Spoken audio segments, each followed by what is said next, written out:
Ainsi l'Éternel console Sion, il console toutes ses ruines. Ésaïe 51:3.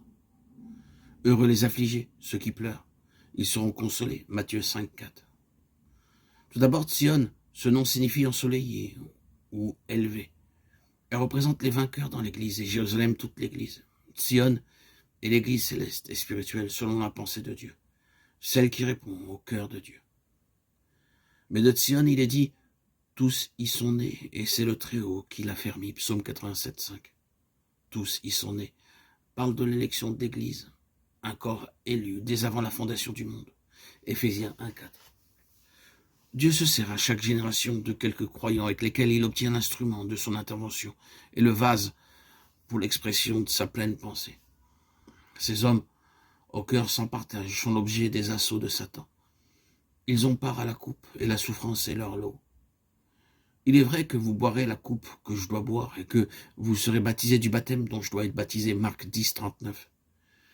Ils prennent part aux souffrances pour son corps, qui est l'Église. Colossiens 1:24. Ils souffrent en raison des situations avec lesquelles ils ont à faire face, qui résultent d'un état de profond déclin spirituel et de ruine dans le peuple de Dieu.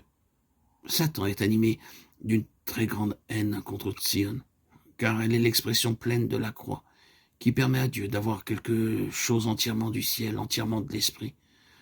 Ceux qui sont à Sion sont l'objet de ses consolations, alors qu'ils traversent la vallée de Baca, psaume 84:7.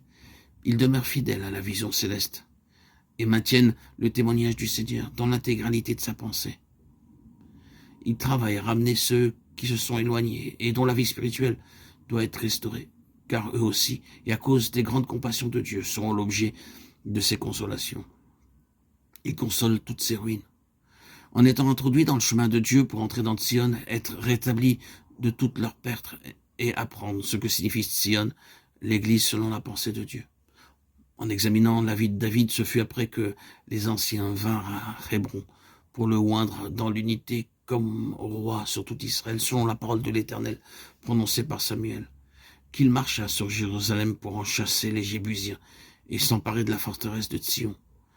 Mais c'est plus tard, après qu'il eut péché par orgueil en dénombrant le peuple, faisant ainsi l'inventaire de ses propres ressources, que Dieu dut l'humilier, le briser, le débarrasser de sa vanité, qu'il lui montra l'emplacement où devait être érigé le temple, sur l'aire d'Ornan, le Jébusien.